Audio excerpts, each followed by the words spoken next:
Vocês não fazem oração? Uma só, sem briga? Eu faço, vai. Vamos lá, Ieda, obrigado.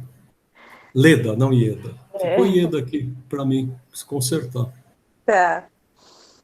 Vamos assim, nos concentrando, vamos nos ligando aos nossos anjos de guarda, nossos mentores espirituais, e vamos pedir fortalecimento, vamos agradecer por estarmos retornando à nossa aula. Depois de algum tempo, né? Vamos retornando para nos fortalecer o nosso espírito, para o nosso aprendizado, e vamos assim, agradecendo, vamos chegando até Maria de Nazaré, através dela chegamos até Jesus, vamos pedindo força, vamos agradecendo tudo que temos, tudo que somos, e através dele chegamos ao Pai, onipotente, onipresente. Vamos agradecendo tudo que temos, tudo que somos novamente, e vamos pedindo que fortaleça nosso coração e o nosso espírito, e abrir a nossa mente para a nossa aula de hoje. E assim vamos dizendo: Pai nosso que estais no céu, santificado seja o teu nome, venha a nós o vosso reino, seja feita a tua vontade, assim na terra como no céu. O pão nosso de cada dia nos dai hoje, perdoai as nossas dívidas, assim como nós perdoamos aos nossos devedores. E não nos deixe cair em tentação, mas livra-nos de todo mal, que assim seja, graças a Deus. Terminei. Tá ouvindo? Sim. Aprovando mais uma. Você sabe de uma coisa? Se você olhar no Evangelho, você vai ver que o Pai Nosso lá está aí, perdoar as nossas dívidas e perdoar as nossas ofensas. Tem os dois, tá? É. Você já viu? Já. Então tá. Boa noite, Kátia.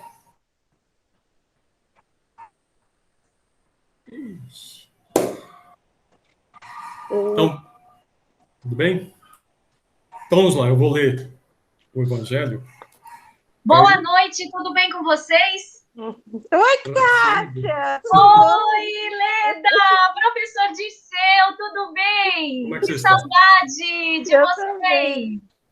Dirceu, que saudade, Dirceu! Leda, que lindos! Saudade. Gente, que bacana essa história de curso online. Pelo menos a gente vê o rosto. Ai, que delícia! Então vamos lá. Caiu no capítulo 13, item 9. Sim. Caridade material e caridade moral.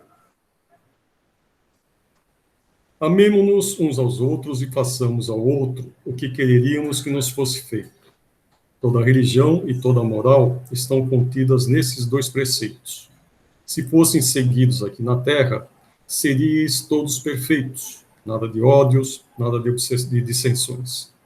E direi mais ainda, nada de pobreza, pois do supérfluo da mesa de cada rico, muitos pobres se nutririam, e não vereis mais, nos bairros sombrios que habitei durante minha última encarnação, mulheres pobres arrastando junto a si miseráveis crianças em tudo necessitadas. Ricos, pensai um pouco nisso.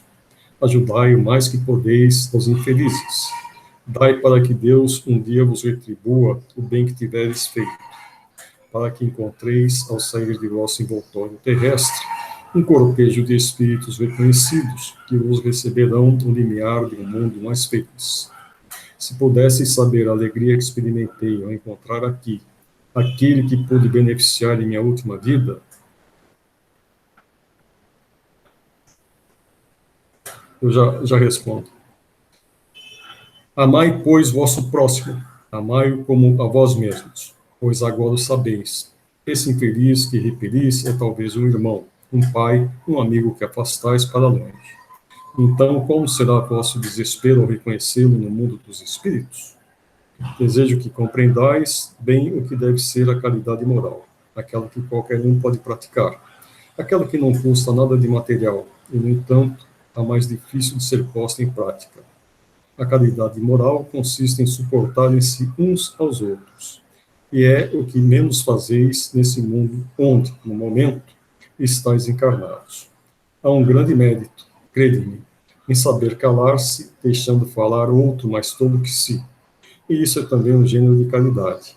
Saber ser surdo quando uma palavra escarnecedora escapa de uma boca acostumada às zombarias. Não ver o sorriso desdenhoso que acolhe vossa entrada em casa de pessoas, quase sempre indevidamente, pense acima de vós, ao passo que, na vida espiritual, a única verdadeira, por vezes, estão bem longe disso. Eis aí o mérito, não de humildade, mas de caridade, pois não reparar nos erros de outrem também é caridade moral. Então é isso aí, é o capítulo 13, item 9 do Evangelho. Em relação ao livro dos Espíritos, nós fizemos as duas primeiras partes, chegamos quase para a pergunta 600. Então eu vou pegar essas primeiras aulas para fazer uma revisão dessas duas primeiras partes.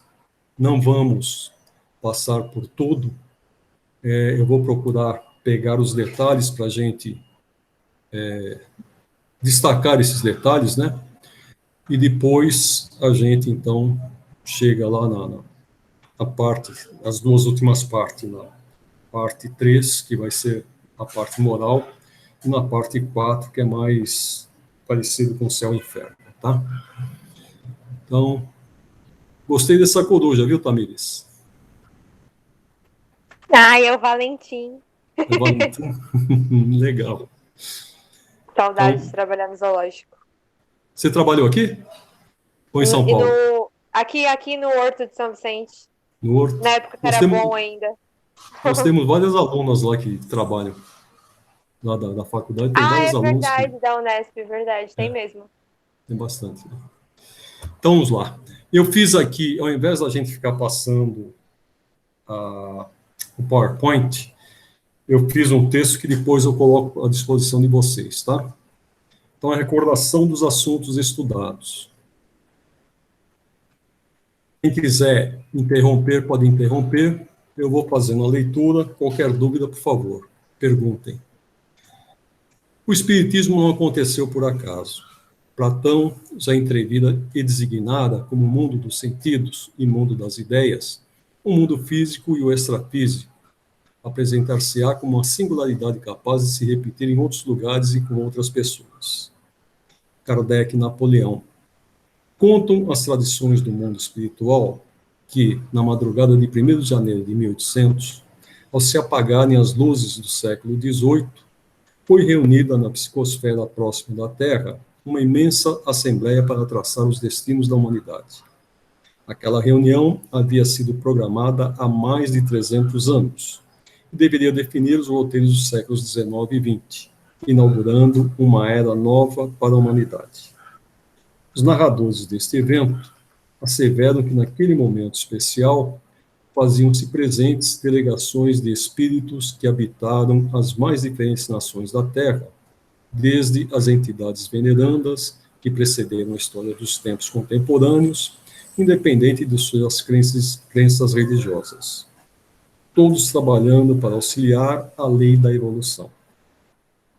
Na noite esplendorosa, entidades respeitáveis descem na direção da Assembleia, acompanhadas por um coral de vozes que exaltam a Era Nova. Está à frente a personalidade de Júlio César, aquele que reduziu o mundo a um departamento do Império Romano. O semblante de César, no entanto, está alterado. Ele traz a mente velada por certo torpor, ostenta a coroa de louros e o manto de púrpura. Logo depois dele, a figura lumífera de Jan Hus, na tradução seria João Ganso, que tem o semblante iluminado pela perspectiva de uma grande conquista. Ambos descem ao cenáculo abençoado e, em meio a um silêncio profundo, ouve-se uma voz que diz, suave e grandiosamente. Antes, deixa eu explicar. Para quem não sabe, Jan Hus é uma encarnação anterior de Allan Kardec. Aconteceu por volta de 1600, na cidade de Praga, na Tchecoslováquia, ele era ligado à igreja, né? Ele começou a se contrapor à igreja, que depois acabou tendo várias reformas, né? Essa contraposição dele com a igreja acabou fazendo com que ele fosse queimado na fogueira, que era a época da Inquisição, né? Como uma pessoa que não era cristã. Então, vamos seguir aqui.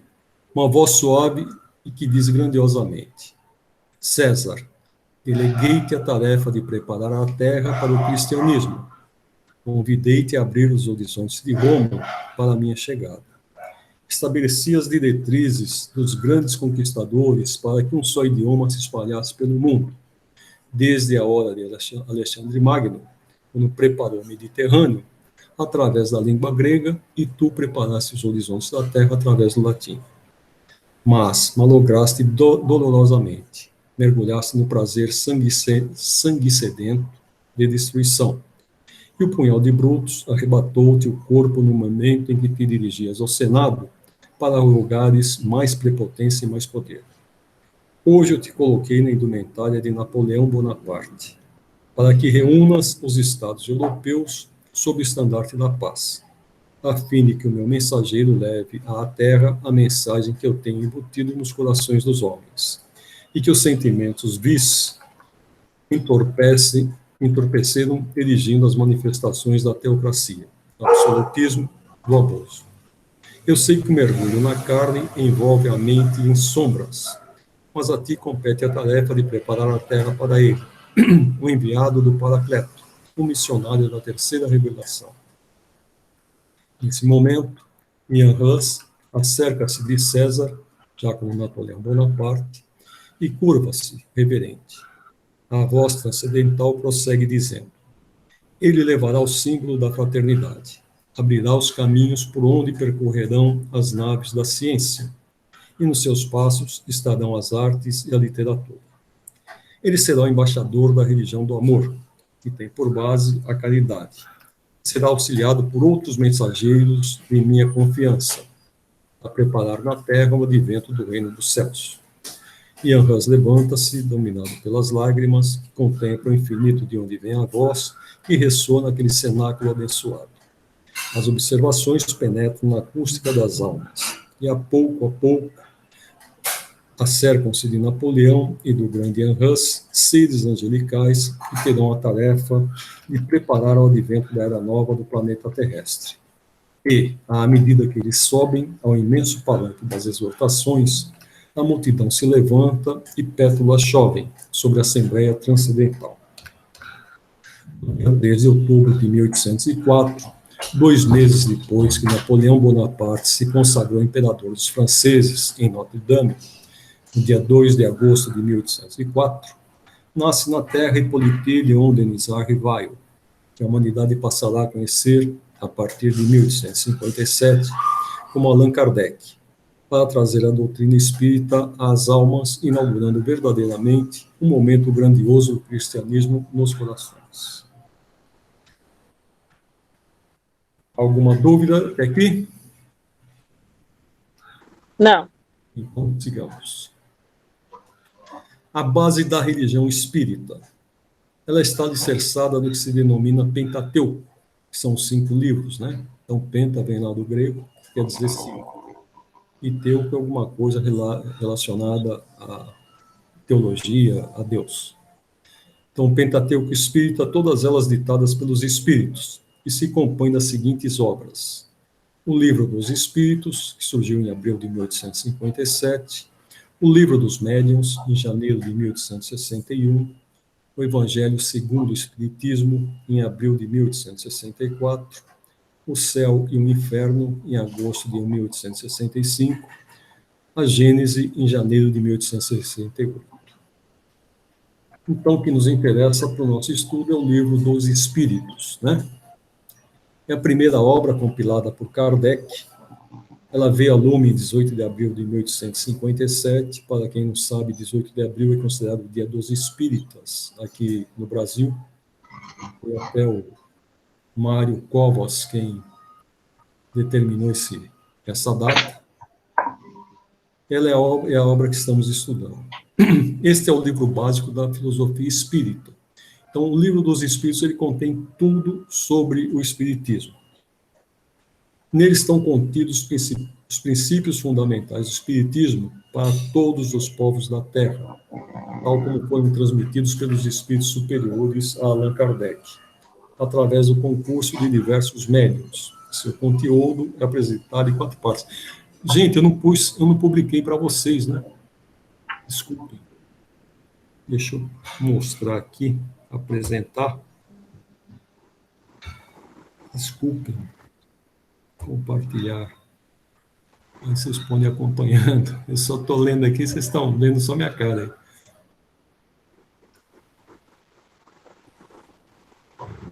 Bom, esse livro é apresentado em 4 partes. A primeira parte, das causas primárias, que depois ela foi complementada em A Gênese.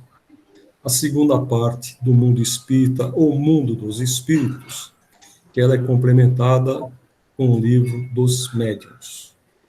A terceira parte, das leis morais, que é o Evangelho segundo o Espiritismo, que trata dessa parte moral. E a última parte, das esperanças e consolações, foi melhor esclarecida, né? Foi complementada com o livro Céu e Inferno. No estudo que nós fizemos no ano passado, nós contemplamos essas 2 primeiras partes aqui, das causas primárias e do mundo espírita ao mundo dos espíritos. Ficamos para a segunda parte, do segundo ano, das leis morais e das esperanças e consolações, tá? Estamos na pergunta 600 e pouco. Então, nós tivemos 600 perguntas no primeiro ano e agora umas 400 para o segundo ano. Bom, aqui Kardec fizesse a compilação desses livros, ele teve que criar alguns termos novos, né? Então, para se designarem coisas novas, são precisos termos novos. Assim exige a clareza da linguagem, para evitar confusão inerente à variedade de sentidos das mesmas palavras. Espiritualismo, que é o oposto do materialismo. Quem quer que acredite haver em si alguma coisa mais do que matéria é espiritualista. Não se segue daí, porém, que creia na existência dos espíritos, ou em suas comunicações com o mundo visível. Então, por espiritualismo, a gente designa todos, né? Todo mundo que acha que existe alguma coisa após a morte, que existe alguma coisa que sobra após a morte, né? Então, essa pessoa é espiritualista. Não quer dizer que seja espírita, nem que ele creia nas comunicações com o mundo invisível. Espiritismo ou doutrina espírita, ela tem por princípio as relações do mundo material com os espíritos, ou seres do mundo invisível, e corresponde à doutrina codificada por Allan Kardec. Os adeptos do espiritismo são os espíritas ou os espiritistas.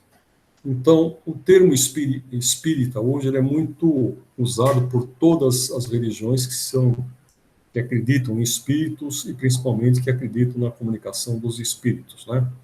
Então, a gente pega as religiões de cunho afro, eles se dizem espíritas, né? Tanto o umbandista quanto os Umbanda, Candomblé, todos eles se dizem espíritas.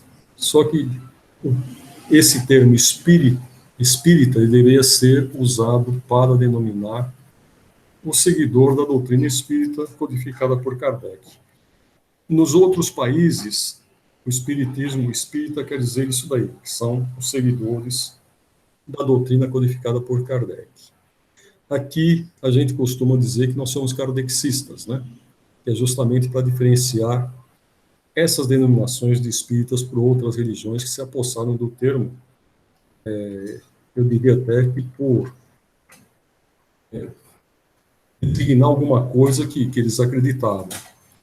Não fizeram por mal, mas acabou confundindo, né? Eu tinha um amigo que ele falava que quando a gente fala que é espírita, o pessoal acha que a gente vai fazer entrega lá na esquina, né? Mas não é mentira não, né, Dirceu? As pessoas pensam assim, né? É, Quem não conhece o catecismo, você fala que é espírito, você tem que explicar um pouco além, né? É complicado.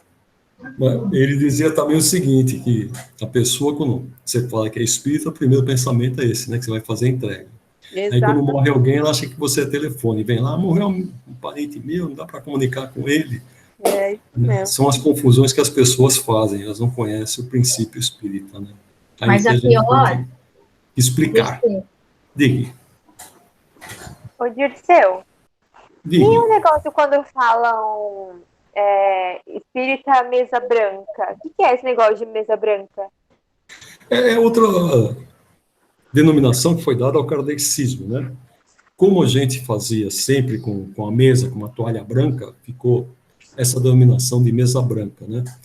Para diferenciar do pessoal que fazia no terreiro lá. Então, era a mesa branca de um lado e o terreiro do outro. Mas são Ah, então é o denominações que foram kardecismo. criando. É o kardecismo. Ah, entendi. Geralmente é, né? Se bem que hoje se a gente vê alguns cultos não espíritas, né, não kardexistas, que estão usando mesa branca também. E uma vez eu fui convidado a fazer uma palestra numa casa espírita, que se dizia espírita. Para começar, tinha uma Bíblia em cima da mesa. Chegar lá, tem uma Bíblia tinha, mas é maior que o computador aqui, era desse tamanho a Bíblia. E é interessante que a dirigente lá, ela põe uma batina. Pra vocês terem uma ideia, eu fiz a palestra em 20 e poucos minutos, e ela, para fazer a análise da palestra, ela levou quase uma hora, tá? Falou mais do que os cotovelos. Devia ser uma pessoa, a gente fala que é até um tipo de obsessão isso daí, a pessoa acaba sendo dominada pelo espírito. Então, o espírito que se comunicava por ela, não pode, ela tinha que pôr batina, tinha que um monte de coisa, e o kardecismo não aceita esse tipo de indumentária, não aceita uma série de coisas que vêm do cristianismo. Né? Se bem que aqui na Baixada eu vejo, no interior tem casa que nem quadro tem, né? No Alemão tem um quadro lá de Bezerra, um quadro do Cristo e um quadro, às vezes, do Barçanufo. Agora, você não vê outros santos, não vê nada disso. Eles falam que é mais purista, né? Aqui a gente vê em algumas casas até imagens de santos. Com certeza, eu acho que quando o católico for frequentar aquela casa, ele se sinta acolhido ali, que fala, também aqui tem os santos, né? Mas no interior, para diferenciar do pessoal da Umbanda, que tem muitas imagens, né? Nem imagem eles aceitam nas casas espíritas. Vamos prosseguir? Alma. Chamamos alma ao ser imaterial individual que em nós reside e sobrevive ao corpo, ou seja, o espírito encarnado. Princípio vital e fluido vital. O princípio vital é o princípio da vida material e orgânica. Princípio esse comum a todos os seres vivos, desde as plantas até o homem, pois que pode haver vida com exclusão da faculdade de pensar, mas não desse princípio vital, tá? O princípio vital é uma propriedade da matéria, um efeito que se produz achando-se a matéria em dadas circunstâncias.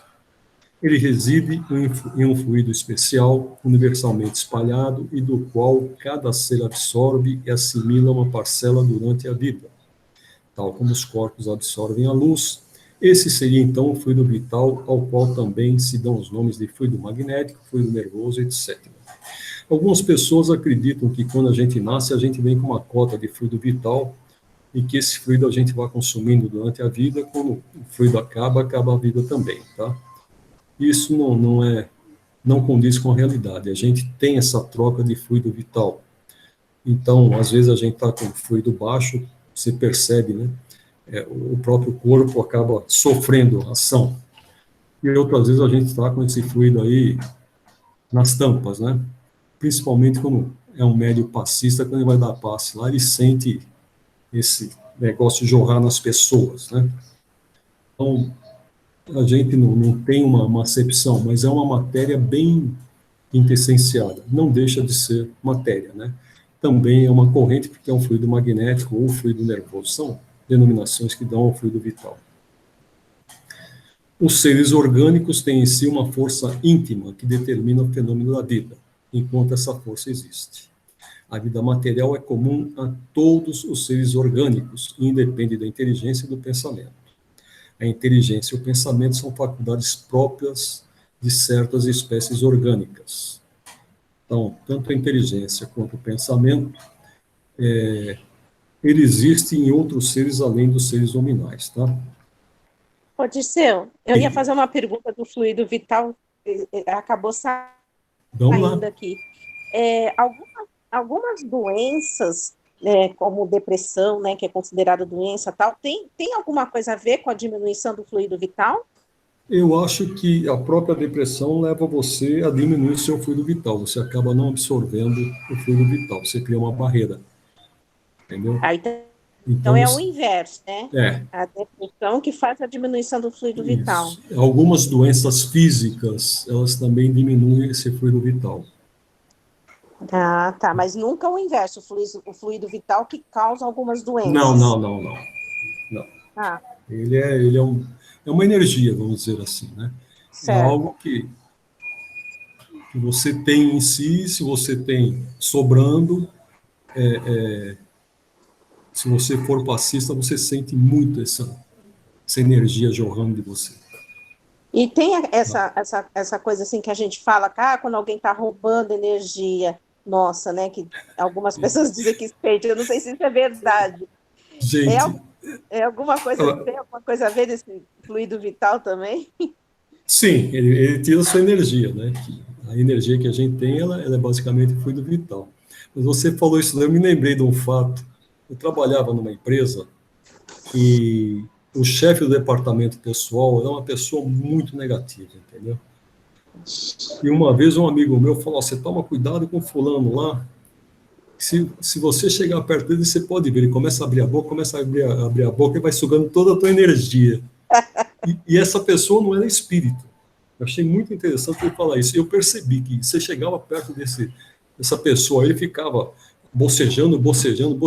Era uma pessoa que parece que precisava de energia como própria sobrevivência dele, entendeu? A partir de então, eu comecei a ficar meio longe dele. Tá bom. Eu posso fazer uma sugestão? Sugira. Para ficar mais dinâmico, até porque eu sou teacher também, eu também uso o Google Meet para dar aula. Tem uma mãozinha aqui embaixo que é para pedir a palavra. Então, por exemplo, para a gente não interromper o Dirceu fica de olho nos nossos nomes, e aí quando a gente levanta a mãozinha, o Dirceu olha, vê que tem mãozinha levantada e ele nos dá o direito da palavra. Isso. Eu também queria fazer um comentário antes, mas faço. Para mim não está aparecendo essa mãozinha, viu? No rodapé. Não está aparecendo, está aparecendo uma mensagem aqui, Google Eu acho que você está compartilhando. É porque você está compartilhando o material. Uhum. Nós somos os seus convidados. Entendi. Depois nós vamos conversar, Kátia, para ver, tem uma forma também da gente montar uma sala de aula e você não precisa ficar aprovando as pessoas, não é? Então, eu tenho grupo no Google, na verdade, no Google, que é o Google Sala de Aula, é o Classroom. Aí o Google Classroom, se a gente faz a conta, ele nos dá o direito a abrir o grupo. Mas eu uso já o grupo pronto, da escola onde eu dou aula, né? Não fui eu exatamente quem abriu. E para você abrir, eles querem cobrar também, né? Mas o Classroom não tem como dar aula ao vivo, não. Não? Não, o Classroom é só para postar material. É que ele dá o direito ao Google Meet também. Eu tô usando o da faculdade porque com ele eu consigo gravar. Se eu entro no comum aqui, eu não consigo gravar. Mas essa sugestão da mãozinha é para nós que somos convidados, né? Então, por exemplo, eu levanto a minha mão, você já sabe que eu quero falar. Aí você conclui o seu raciocínio, o seu pensamento ou a leitura e nos dá a palavra. Clica a mãozinha aí, quero ver. Já tá, olha na tela. Olha do lado do meu nome. Ah, espera um pouco. É que eu coloquei tela inteira. Acho que é isso, Eu né? levantei aqui também. Você está compartilhando, então você não nos vê, não é? É que eu compartilhei com tela inteira. Então. Acho que é por isso que eu não vejo. Na próxima aula eu vou compartilhar menor a tela. Tudo bem, a gente vai aprendendo. Mas acho que é mais por conta da gente ter uma organização para não ficarmos falando todos ao mesmo tempo, só isso. Ok. É que se não aparecer a mão... Bom, para vocês aparece a mãozinha? Aparece. Parece. Então, aí é o primeiro que aparecer a mãozinha lá, depois me chama, tá? Tá. Então, vamos lá. Então, entre as espécies orgânicas dotadas de inteligência e de pensamento, há uma dotada também de um senso moral especial, que lhe dá incontestável superioridade sobre as outras, a espécie humana. A alma vital seria comum a todos os seres orgânicos, plantas, animais e homens, e a alma espírita somente ao homem. Em nosso curso, adotaremos o termo alma para designar espíritos encarnados e espírito para designar os que estão desencarnados. Bem? Vamos ver a história aqui sobre a doutrina espírita. Vamos lembrar a série progressiva que deram origem a esta doutrina. Então, nós começamos com as mesas girantes, que foi o primeiro fato observado. Foi da movimentação de objetos. Por que tinham as mesas girantes? Foi uma forma de chamar a atenção daquele povo, né? Vocês imaginam, hoje a gente está aqui tudo trancado em casa, se não tivesse essa tecnologia que a gente tem hoje aqui, duvido que as pessoas ficassem trancadas em casa, né? Mesmo assim, as pessoas não ficam. Então, na época de Kardec, tinha os saraus, as pessoas se encontravam em locais para dançar, para ler poesias, para declamar, para paquerar e etc, né? E com isso surgem essas mesas girantes aqui. Até quem assistiu o filme de Kardec, eles colocam, não sei se foi exagero, que a mesa levanta com as mãos do pessoal. Não sei se acontecia isso, talvez até acontecesse, tá? Eu li uma vez sobre um médium, que ele saía de uma janela e ficava na parte superior, assim, do local, ele saía de uma janela, passava, dava a volta no ar e voltava e entrava pela outra. Esse médium, ele ganhou muito dinheiro fazendo isso daí, ele fazia apresentação, fez apresentações em várias partes do mundo, tá? Mas era uma característica mediúnica dele. Nunca encontraram os ímãs, aquelas outras coisas que alguns mágicos adotavam para poder fazer as suas peripécias, né? Esse sujeito aí, não. Ele entrava ele fazia isso daí de uma forma bem natural. Não lembro o nome dele, mas eu posso até dar uma pesquisada para verificar quem era e passo para vocês.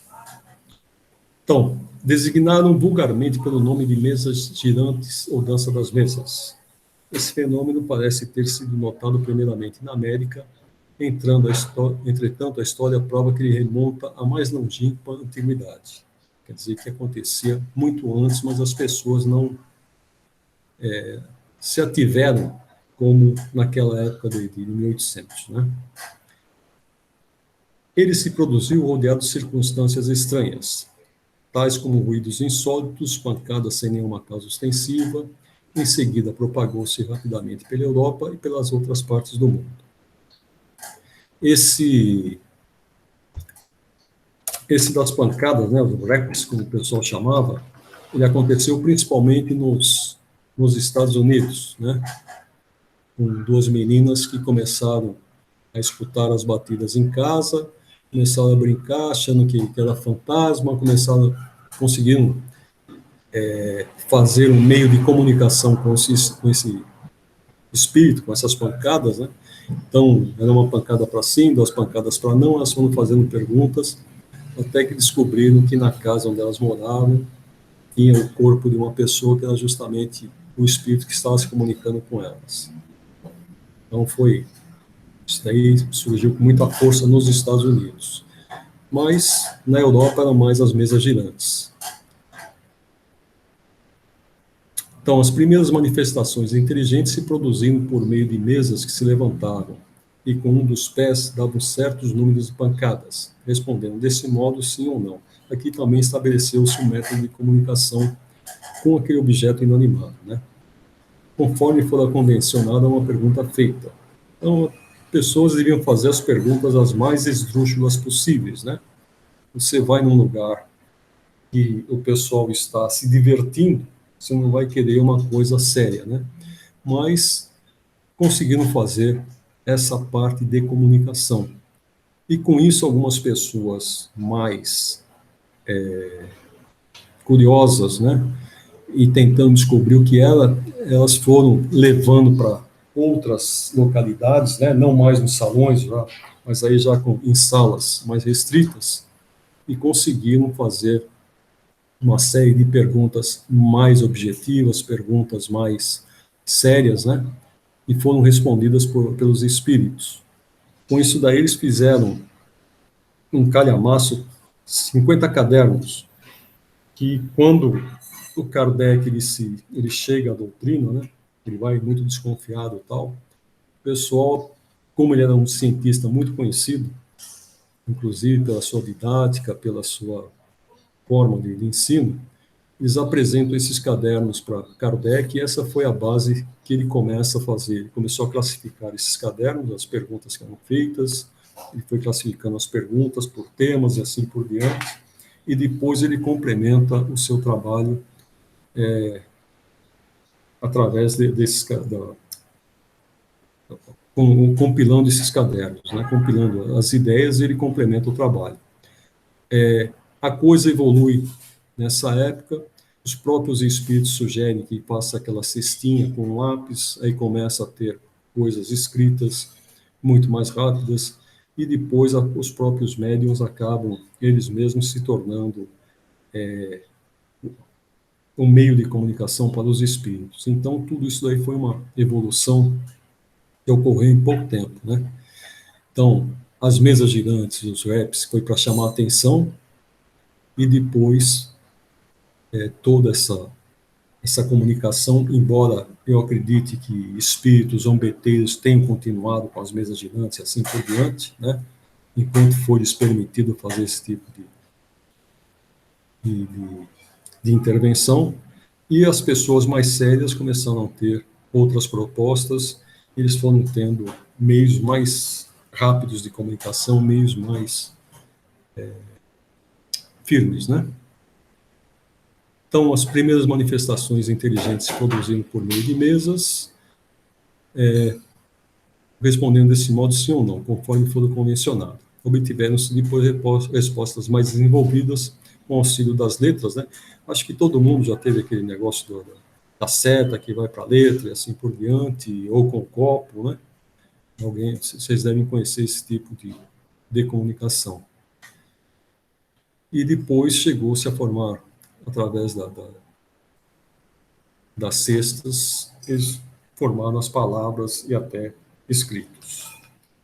O método.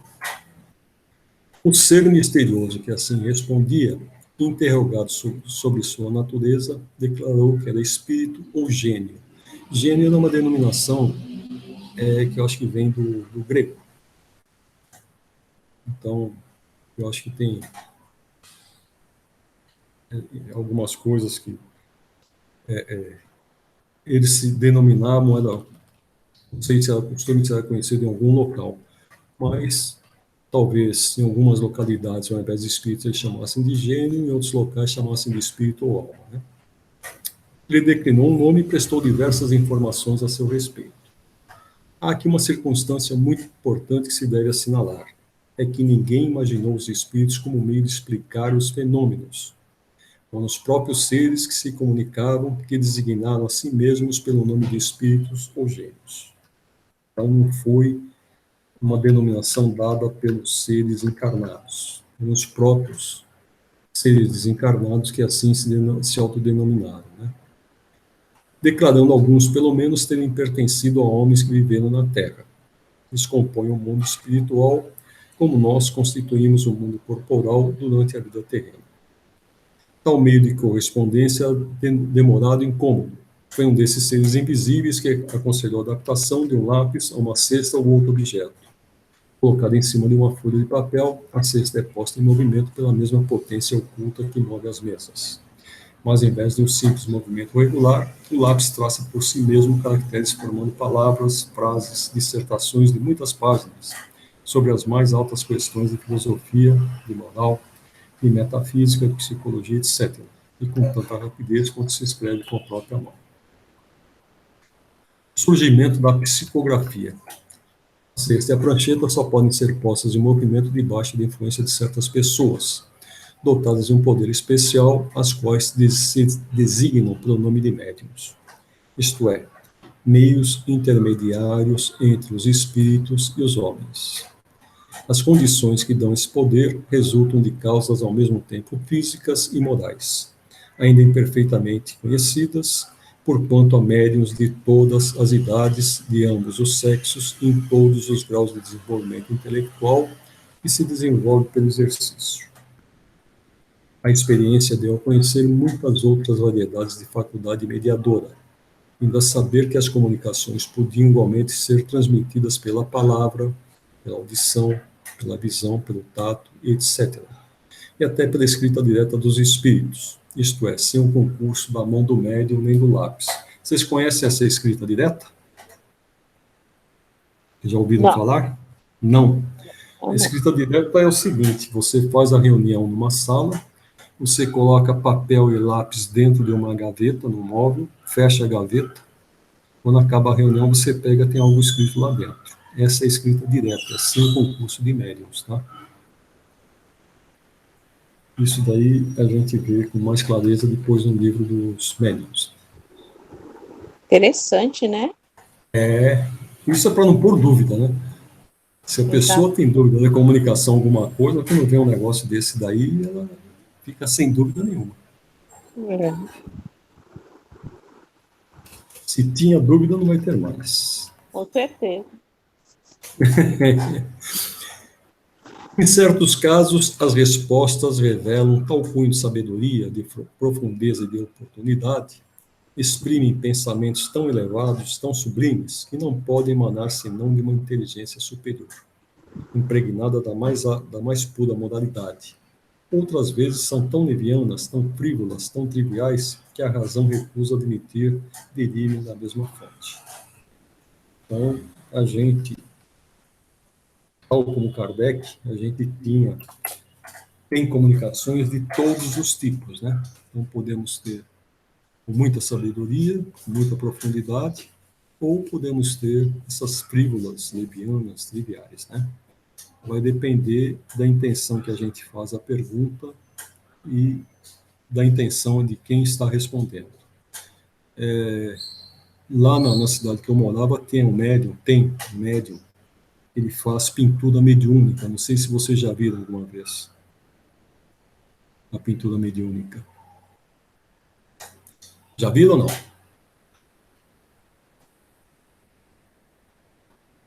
Não? Ninguém levantou a mão? Bom, Não. Mas, Dirceu, o que seria exatamente leitura mediúnica? Não entendi. O que seria exatamente leitura mediúnica? Leitura mediúnica? Você não perguntou? Não, perguntei se vocês já viram pintura mediúnica. Ah, pintura! Nossa, aumentar o meu volume aqui. Esse médium, quando ele vai começar o trabalho dele, ele faz uma palestra antes. E ele sempre chama a atenção das pessoas, né? Ele fala, olha, vocês podem perguntar o que quiserem, mas, dependendo da pergunta, vocês podem ter a resposta que vocês não querem, né? Porque os espíritos, eles não têm mais esse verniz que a gente tem aqui, não vou ofender a pessoa, não vou falar assim, né? Se você faz uma pergunta direta, você vai ter uma resposta direta. Então, tome cuidado com a pergunta que você vai fazer e com a intenção que você vai fazer. Que, realmente, se você pega os espíritos quando estão pintando lá, e é uma troca que vai de um espírito para o outro e pinta um quadro em 2, 3 minutos, sai de um quadro, já está no outro, já é outro médium, já é outro espírito que está se comunicando. Você faz a pergunta para um, vem a resposta do outro ali. Eu nunca vi eles destratarem ninguém. Às vezes eles são ríspidos, sabe? Sim, a pergunta não vem como se vocês pegarem as revistas espíritas aqui, às vezes o Kardec faz uma pergunta. O espírito, ele não entende bem, ele refaz a pergunta, o espírito simplesmente fala para ele, já te respondi, e passa direto, passa por cima, tá? A gente encontra algumas passagens dessas também aqui no Livro dos Espíritos. Eles não ficam perdendo tempo em ficar repetindo a coisa. Se você quiser, você volta lá, lê e procura entender. Então, olha, tal diversidade de linguagem não se pode explicar senão pela diversidade das inteligências que se manifestam. As inteligências estão na humanidade ou fora da humanidade? Esse é o ponto a se esclarecer e cuja explicação encontra-se completa nesta obra, como a deram os próprios Espíritos. Então, essa parte aqui eu tirei lá na introdução do Livro dos Espíritos, tá? Resumo dos pontos principais da doutrina espírita. Vamos resumir em poucas palavras os principais pontos da doutrina que nos transmitiram. Deus é eterno, imutável, imaterial, único, onipotente, soberanamente justo e bom. Então, Deus existe e é tudo isso aqui. Ele criou o universo que abrange todos os seres animados e inanimados, materiais e imateriais. Então, o universo que a gente contempla hoje, se a gente olhar para o céu, a gente vai estar contemplando o universo material, né? A parte imaterial a gente só contempla quando tem a mediunidade especial ou quando a gente está fora do nosso corpo, né? Seja no momento que a gente está descansando, ou seja no momento que a gente já deixa o corpo, que a gente desencarna. Então, aí a gente consegue ver tanto a parte material quanto a parte imaterial. Então, por enquanto, a gente tem que se contentar com a parte material, que é muito grande, muito bonita, e às vezes eu fico pensando como que ele controla tudo isso. Mas Deus é Deus, né? Os seres materiais constituem o mundo visível ou corpóreo, e os seres imateriais, o mundo invisível ou espírita, isto é, dos espíritos. O mundo espírita é o mundo normal, primitivo, eterno, pré-existente e sobrevive a tudo. Então, o princípio é o mundo espiritual. O mundo material, ele é secundário. O mundo material, ele vem para completar o mundo primitivo. O mundo corporal é secundário. Pode deixar de existir, como realmente vai deixar de existir. Se a gente estuda a matéria, a gente vai ver que tudo tem início, meio e fim. Tudo. Seja uma estrela, seja um planeta, seja um ser, né? Um ser orgânico, um ser inorgânico, todo mundo tem início, meio e fim. Então, essa é a realidade material. Infelizmente, essa é a realidade que a gente tem como base e que a gente usa para poder medir as outras coisas. Já o mundo espiritual, ele não teve princípio e não vai ter fim. Então, o mundo material ele está em constante modificação. O mundo espiritual, não. É um mundo mais sereno, é um mundo mais estável, né? Os espíritos revestem temporariamente o invólucro material perecível, cuja destruição pela morte lhes restitui a liberdade. Entre as diferentes espécies de seres corpóreos, Deus escolheu a espécie humana para a encarnação dos espíritos que chegaram a certo grau de desenvolvimento, dando-lhe superioridade moral e intelectual sobre as outras. A religião católica ela fala que nós somos criados à imagem de Deus, né?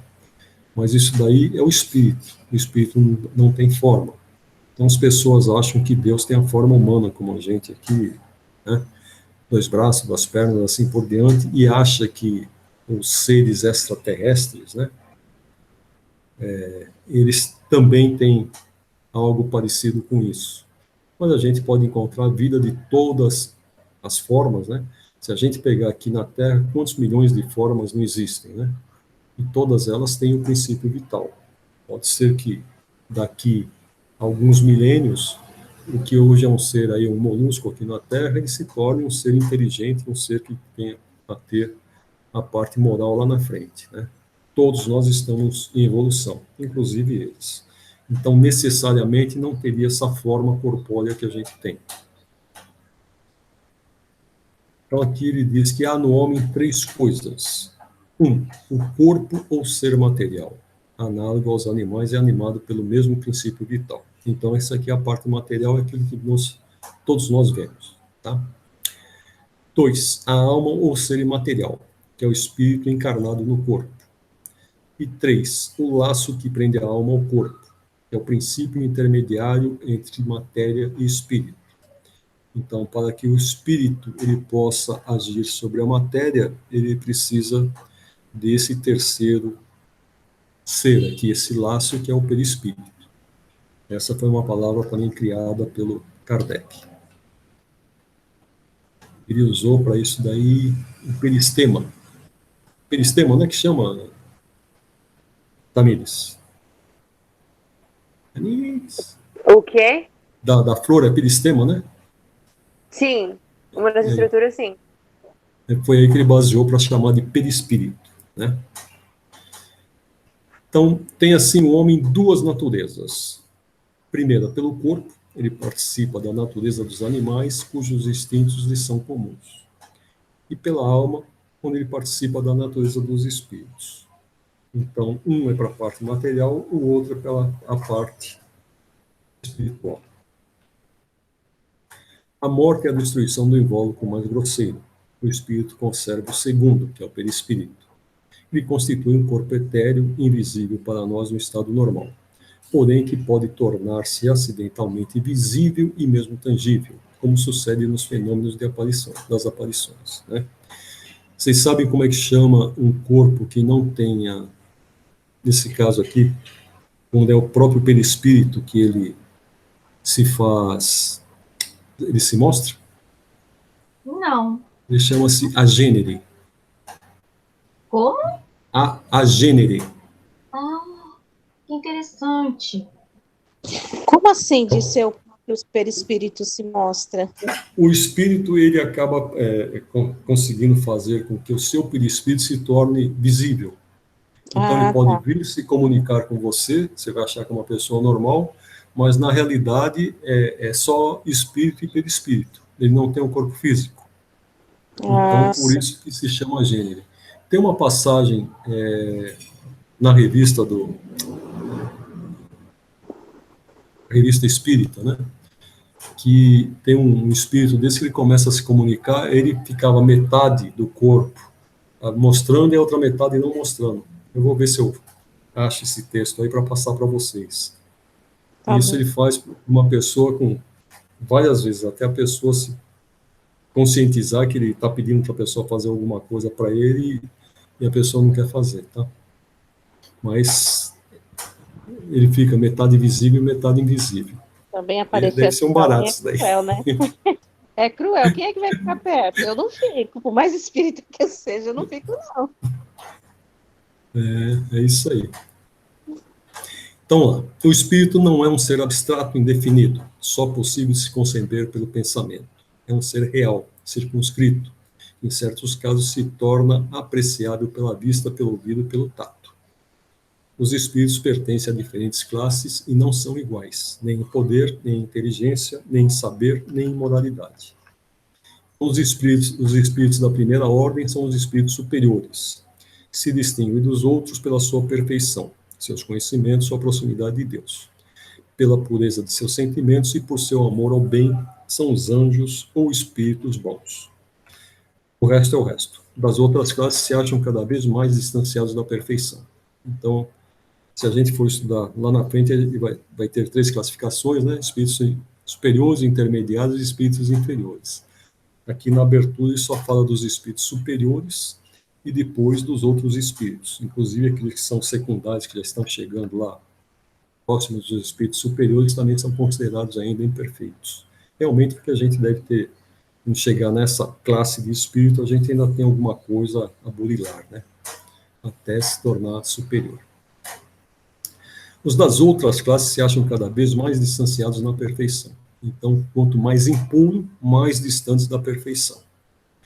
mostrando-se os das categorias inferiores, na sua maioria, dotados das nossas paixões, ou seja, o ódio, a inveja, o ciúme, o orgulho, etc. Comprazem-se no mal, há também entre os inferiores os que não são nem muito bons, nem muito maus, antes perturbadores e enredadores do que perversos. A malícia e as inconsequências parecem ser o que neles predomina, são os espíritos levianos. Os espíritos não ocupam perpetuamente a mesma categoria. Todos se melhoram passando pelos diferentes graus da hierarquia espírita. Essa melhora se efetua por meio da encarnação, que é imposta a uns como expiação, a outros como missão. A vida material é uma prova que lhes cumpre sofrer repetidamente, até que hajam atingido a absoluta perfeição moral. Deixando o corpo, a alma volve ao mundo dos espíritos, onde saíra, para passar nova existência material, após um lapso de tempo mais ou menos longo, durante o qual permanece em estado de espírito errante. Tendo o espírito passar por muitas encarnações, segue-se que todos nós temos tido muitas existências e que teremos ainda outras, mais ou menos aperfeiçoadas, quer na Terra, quer em outros mundos. Então, nosso espírito não está preso à Terra, né? A gente pode ter migrado para cá e pode emigrar daqui. É isso, né? Migrante e imigrante. Acho que é. Qualquer coisa, a Kátia corrige. A encarnação dos espíritos se dá sempre na espécie humana. Tá certo, então? A encarnação dos espíritos se dá sempre na espécie humana. Seria um erro acreditar que a alma ou espírito possa encarnar no corpo de um animal. Então, essa é a diferença que a gente tem, principalmente para as religiões orientais, né? As religiões indianas, né? Seja o budismo, que é uma variação do próprio hinduísmo, eles acreditam, muitos deles acreditam que a gente pode reencarnar como qualquer outro ser, né? Então, assim que tem alguns que são mais ortodoxos, eles não matam nenhum inseto, porque acham que aquele inseto pode ter sido um parente seu, alguma coisa assim. Então, é o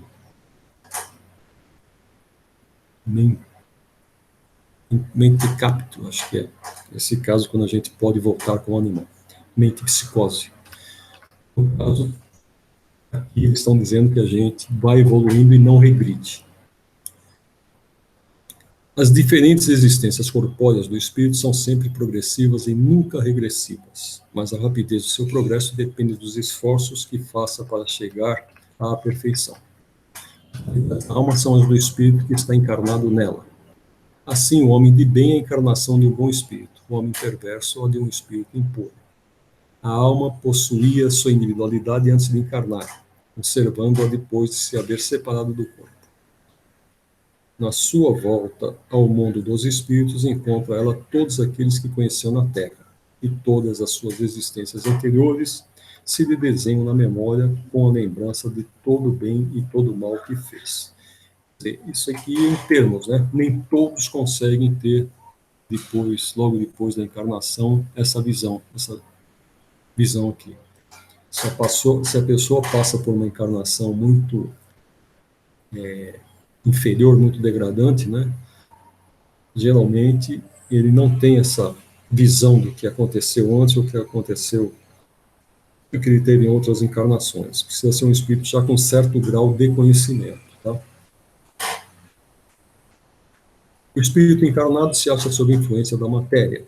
O homem que vence essa influência pela elevação e depuração de sua alma se aproxima dos bons espíritos em cuja companhia um dia estará.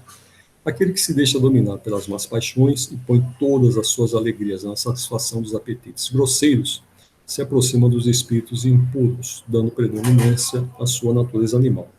Quem age assim não vai ter aquela visão que foi descrita ali em cima, né? Então, ali em cima, a pessoa, para ter uma ideia de outras encarnações, de se reencontrar com pessoas que lhe foram caras, ela precisa ter tido uma existência boa, vamos chamar assim, né? Ao passo que esses que se deixam pelos vícios, essas coisas, quando eles desencarnam, eles vão ficar junto a esses tipos de espíritos aí. Às vezes é necessária uma outra encarnação para que realmente eles possam atingir o ponto lá de cima. Os espíritos encarnados habitam os diferentes globos do universo. os não encarnados ou errantes, isso quer dizer erraticidade, né? Não ocupam uma região determinada e circunscrita, estão por toda parte no espaço ao nosso lado, vendo-nos e acotovelando-nos de contínuo. É toda uma população invisível a mover-se em torno de nós. Então, segundo esse pensamento aqui, né, todos os planetas, né, talvez alguns planetoides aí, como Plutão hoje é considerado, todos eles têm espíritos. Não importa se estão ali na fase espiritual ou alguns até numa fase material, né? Mas todos eles servem de local para esses espíritos. Alguns locais desses são pontos de repouso para o espírito descansar e se dirigir para um outro local onde vai encarnar.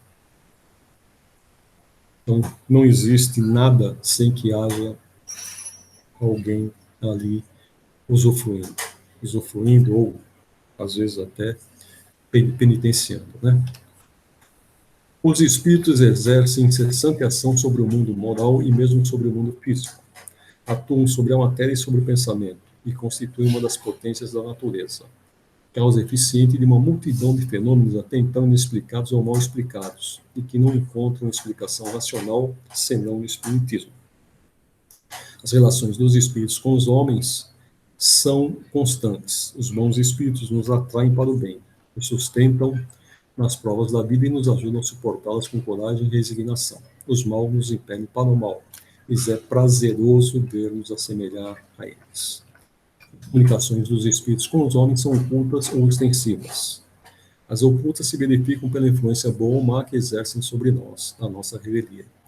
Cabe ao nosso juízo discernir as boas das más inspirações.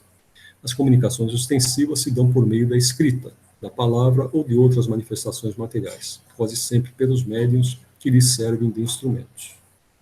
Este é o resumo da doutrina espírita, resultante do ensinamento dado pelos espíritos superiores. Vejamos agora algumas objeções. Então, entre a doutrina espírita e a ciência. Para muitos, a oposição de cientistas, se não é uma prova, é pelo menos uma forte opinião contrária. Não somos os que se levantam contra os sábios, porém, suas opiniões não podem ser, em todas as circunstâncias, um julgamento irrevogável. Cada um defende seu sistema na intenção de fazê-lo prevalecer, pois que assim especializou. Para tanto, o matemático apenas vê a prova numa demonstração algébrica. O químico relaciona tudo à ação dos elementos e assim por diante, né? Cada um dentro da sua área vai usar aquele conhecimento que ele tem para entender o resto do mundo. Por esse motivo, as observações não podem ser feitas da mesma maneira, pois que a ciência se apoia nas propriedades da matéria e o espiritismo se fundamenta na ação das inteligências, que têm vontade própria e nos provam a cada instante que não estão à disposição dos nossos caprichos.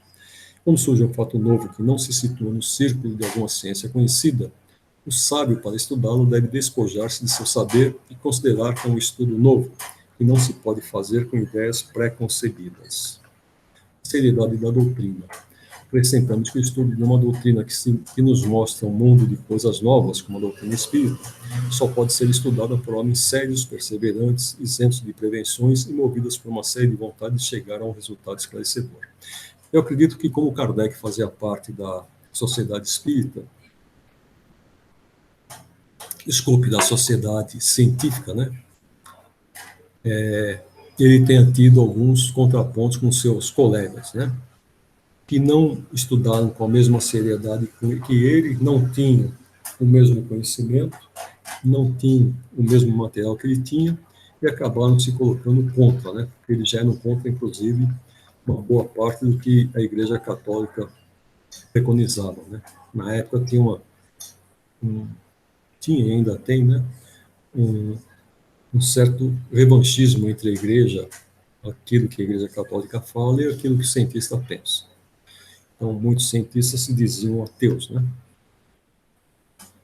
Talvez ele tenha encontrado na própria sociedade científica lá de Paris alguns que se opuseram a ele.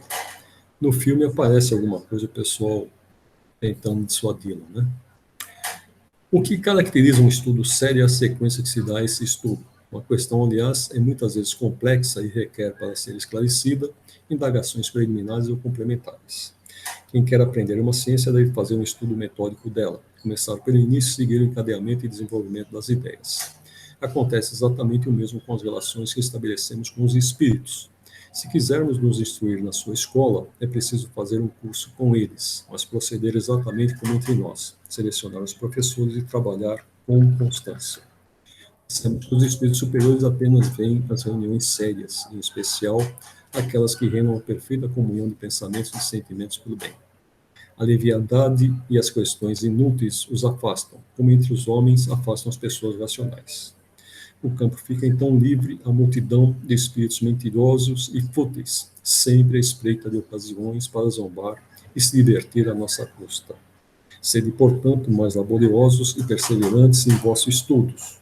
Sem isso, os espíritos superiores vos abandonarão, como faz um professor com seus alunos negligentes. Contestadores, objeções e espíritos, né? A pergunta que se faz. O movimento de objetos é um fato comprovado. A questão é saber se nesse movimento há ou não uma manifestação inteligente e, caso haja, qual é a origem dessa manifestação.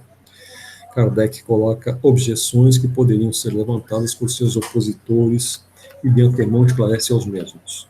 Os fenômenos espíritas ocorrem em vários lugares ao mesmo tempo e com médiuns diferentes. Essa foi a base que ele usou para poder compilar os livros.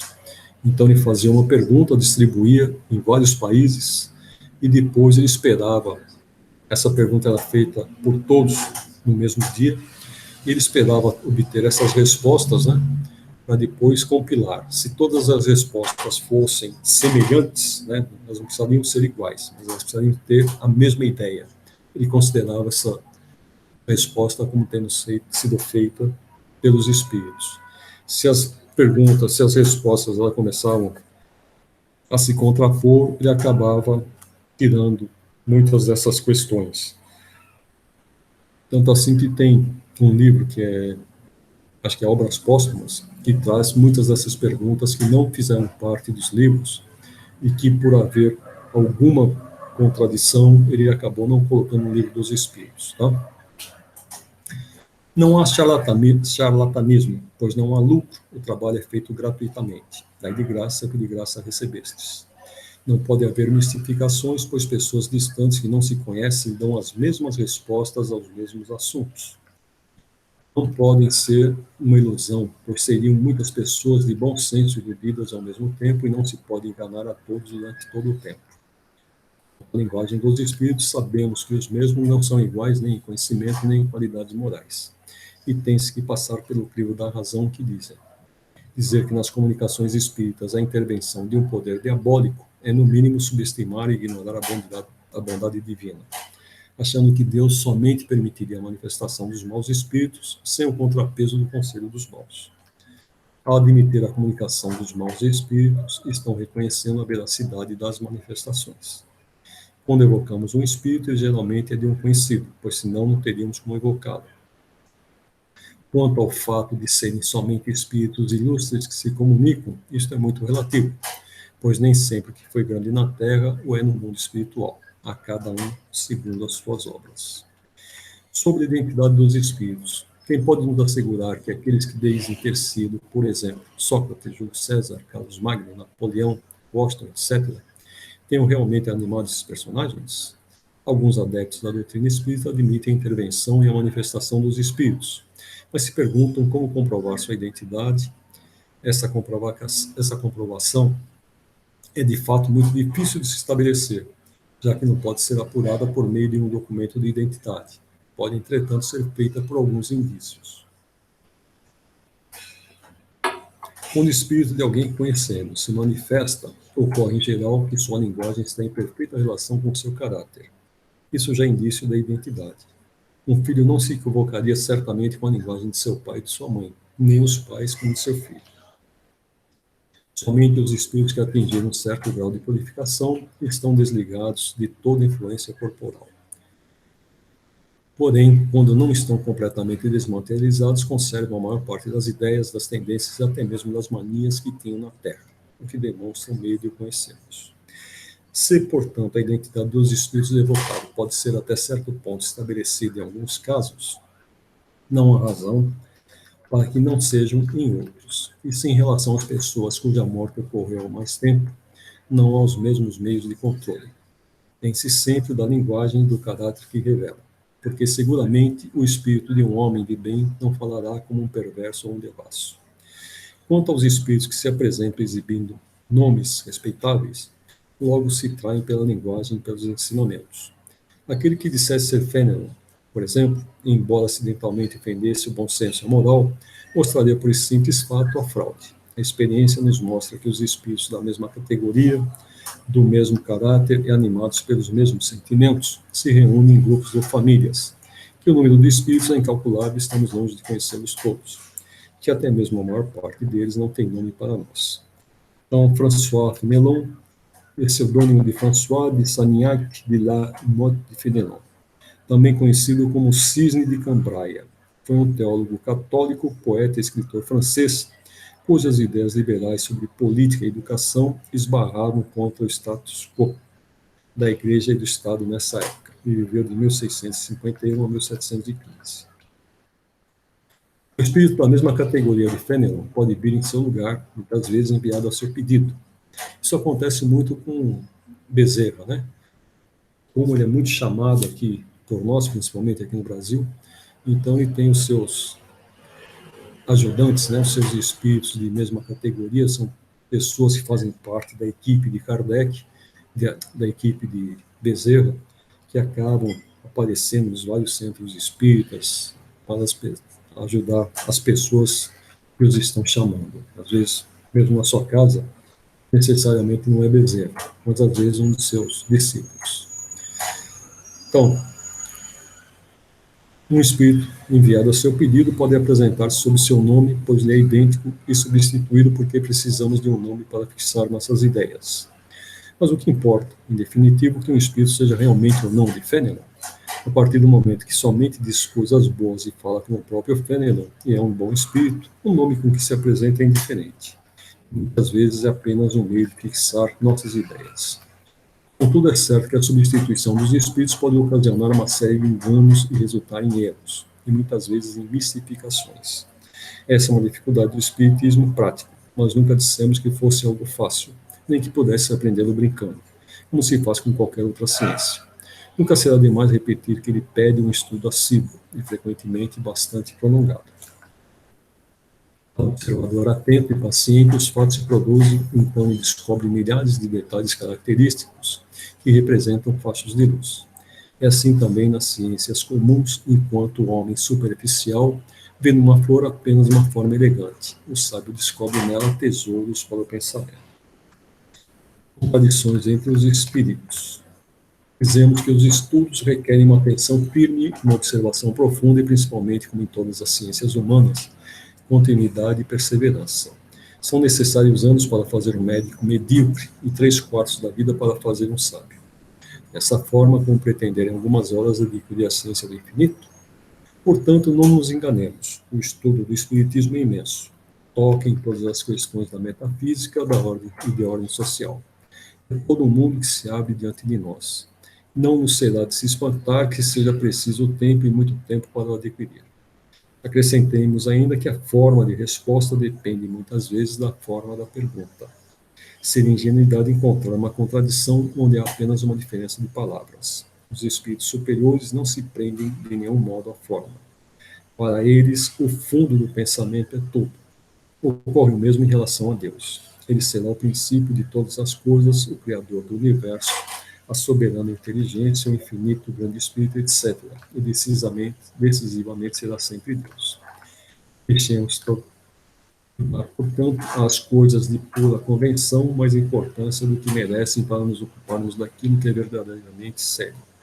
A reflexão nos fará descobrir muitas vezes, naquilo que parece mais contraditório, uma semelhança que nos havia escapado à primeira vista. Teorias enganadoras. Resta-nos ainda examinar duas objeções, únicas que realmente merecem este nome, que se baseiam em teorias racionais. Ambas admitem a realidade de todos os fenômenos materiais e morais, mas excluem a intervenção dos espíritos. Segundo a primeira dessas teorias, todas as manifestações atribuídas aos espíritos não seriam mais do que efeitos magnéticos. Os médiuns se achariam no estado a que se poderia chamar sonambulismo desperto, fenômeno de que podem dar testemunho todos os que hão estudado o magnetismo. Nesse estado, as faculdades intelectuais adquirem um desenvolvimento normal. O círculo das alterações intuitivas se amplia para além das raias da nossa concepção ordinária. Assim sendo, o médium tiraria de si mesmo, e por efeito de sua lucidez, tudo o que diz e todas as noções que transmite, mesmo sobre os assuntos que mais estranhos lhe sejam, quanto no estado habitual. Segundo outra opinião, o médium é a única fonte produtora de todas as manifestações, mas ao invés de extraí-las de si mesmo, como pretendem os partidários da teoria sonambúlica, ele as toma ao meio ambiente. O médium será então uma espécie de espelho a refletir todas as ideias, todos os pensamentos e todos os conhecimentos das pessoas que o cercam. Nada diria que não fosse conhecido, pelo menos de algumas destas. Tanto a teoria sonambúlica, quanto se poderia chamar de reflexiva, foram imaginadas por alguns homens. São opiniões individuais criadas para explicar um fato, enquanto a doutrina dos espíritos não é de concepção humana. Foi ditada pelas próprias inteligências que se manifestam quando ninguém sequer concebia e que a própria opinião geral a repelia. Portanto, perguntamos, de onde os médiuns foram tirar uma doutrina que não existia no pensamento de ninguém na Terra? E perguntamos mais, por que estranha coincidência milhares de médiuns espalhados por todos os pontos do globo, que nunca se viram, combinaram dizer a mesma coisa? Mas há outra particularidade sobre a qual não se tem pensado o suficiente, é que as primeiras manifestações, tanto na França quanto nos Estados Unidos, não ocorreram pela escrita nem pela fala, mas por meio de pancadas que concordavam com as letras do alfabeto, formando palavras e frases. Foi dessa maneira que as inteligências que se revelavam, declaravam ser espíritos. Se pudermos, portanto, supor que haja intervenção do pensamento dos médiuns, sonambulicamente ou reflexivamente, nas comunicações verbais ou escritas, o mesmo não pode ter ocorrido com as pancadas, cuja significação não poderia ser conhecida com antecedência. Remetemos os discordantes a uma observação mais atenta e, se querem estudar sem prevenção e não concluir antes de terem visto tudo, reconhecendo a fragilidade de sua teoria para explicar os fatos, nós nos limitaremos a colocar as questões seguintes. Por que a inteligência que se manifesta, seja ela qual for, recusa-se a responder a algumas questões sobre assuntos perfeitamente conhecidos, como, por exemplo, sobre o nome ou idade do interrogador, sobre o que tem na mão, o que fez na véspera e que fará no dia seguinte, etc. É precisamente porque os espíritos superiores não respondem às questões inúteis e ridículas e não querem se pôr em evidência, é por isso que se calam ou dizem se ocupar com coisas mais sérias. Perguntaremos, por fim, por que os espíritos vêm e vão frequentemente num dado momento, e porque, passado esse momento, não há preces nem súplicas que os possam trazer de volta. Se o médium somente agisse como um reflexo do impulso mental dos assistentes, é evidente que, nessa circunstância, o concurso de todas as vontades reunidas deveria estimular sua clarividência. Desde, portanto, que não cede ao desejo da Assembleia, corroborado pela própria vontade dele, é que o médium obedece a uma influência que lhe é estranha, e aos que o cercam, influência que, por esse simples fato, testifica da sua independência e da sua individualidade. Então, minhas queridas, não tem nenhum homem hoje, né?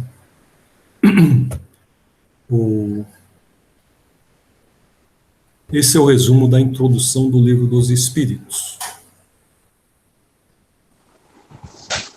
Parar a apresentação. Então, esse é o resumo. Vocês podem, tem muito mais coisa na introdução do Livro dos Espíritos, se vocês quiserem acompanhar, tá? Eu vou, nessas 4 ou 5 próximas aulas aí, fazer um resumo dessas ideias, né? Talvez não um texto tão longo quanto esse de hoje, não sabia quanto tempo levaria. Deu tempo, mas deu muito em cima, eu tive que correr bastante, né? Aí fica ruim para vocês. Vamos deixar para que a gente possa confabular mais, trocar mais ideias. Tá? Tá ótimo. Então, Ai, mas foi ótimo, eu estava com saudade. Foi um bálsamo. Você fez o ano passado ou não, Kátia? Eu fiz o ano passado com o Jailson, Hum. mas eu vou ser sincera, eu não aproveitei muito, não, aqueles vídeos que ele mandava, porque nós não fizemos online. Entendi. Ele enviava alguns vídeos para que nós assistíssemos aos vídeos, e só. E eu confesso que eu me perdi, eu não consegui acompanhar, não. E eu achei que seria mais prudente eu repetir o segundo ano, para depois fazer o outro, né, que é o 100. Eu senti falta do Alisson hoje. Eu também. Que queria fazer. Eu vou escrever para ele depois aqui. Ah, legal. O Alisson estava comigo na minha turma. Eu também acho que ele resolveu repetir o segundo ano, fazer de novo. Foi você, o Alisson e a Leda. E a Leda, Eu não me senti segura para continuar. É Leda, eu marquei o nome dela errado. É Leda. Leda, mas eu fiquei só presencial. Depois eu quando entrou a pandemia. Depois ela convidou, né, Leda? Depois eu tive a Covid e aí piorou, né? Mas graças a Deus está tudo bem. Então tá. E Fernandópolis, como é que tá? Tá bem, lá tá todo mundo bem, graças a Deus. Tá? Aliás, preciso te agradecer muito pela força aquele dia, viu? Valeu muito, muito, muito. Acho que tá fazendo efeito até hoje, graças a Deus. Que bom, graças a Deus. Isso é bom. Uma boa paz lá. A Tamires foi pegar a coruja. Não assistiu ao ano passado. O que ele falou? Que eu perdi a coruja? Hein? Eu sumi ano passado, foi isso? Você sumiu, você foi dar aula, né? Você foi dar aula? Foi. Nossa, tava um caos. Não é? Eu dei uma afastada mesmo, mas agora eu voltei. Que bom. No online eu sigo agora. Eu vou ver. Não perco, não. Depois eu vou ver. Você está dando aula online, Kátia? Sim, todos os dias. Mas com interação ou sem interação? Com interação. Com interação? Igual como você fez agora. Essa interação de apresentação de materiais, né, textos, PowerPoints, exposição oral também, mas a gente vai mesclando, né? Tem que mesclar. Então tá. Quem vai fazer a oração de despedida? Eu posso fazer. Por favor. Não é como começar essa prece de hoje sem agradecer principalmente a disponibilidade, a essa generosidade do nosso querido Dirceu como instrutor desse curso. Agradecer a Deus por nos dar a oportunidade de tê-lo como nosso instrutor. Agradecer que, embora estejamos em um período ainda muito complicado da pandemia, possamos estar aqui, ou ainda que online, aproveitando os ensinamentos do Evangelho, e que, quanto mais difícil seja passar por esse momento, mais gratificante também seja ver que lá na frente tudo passou e estamos aqui juntos para podermos aproveitar essas bênçãos divinas. Que tenhamos uma boa semana, que as vibrações positivas nos rodeiem, que sejamos bons o máximo que pudermos para com os nossos próximos e que bênçãos também venham em nossa direção, para que possamos dividir essa luz com todos aqueles que amamos. Muito obrigada, meu Deus, muito obrigada, Dirceu. Obrigada, colegas de curso, porque vocês são uma inspiração. Obrigada a todos, boa noite. Amém. Amém. Que assim seja. Que assim seja. Que assim seja. Eu não sei se vocês perceberam uma coisa. Geralmente, quando chega essa época de carnaval, a vibração ela fica mais pesada. Esse ano não está tão pesado assim. É verdade. Né? É verdade. É mesmo. Tá tudo tão leve. Tá leve, sim. Eu fui fazer uma caminhada e eu realmente reparei que tá tudo tão leve, a natureza tá leve, o ar tá fresco, tá leve. É verdade. Bom, né? As pessoas estão Meninas, calmas. uma boa... eu vou parar a gravação aqui. Uma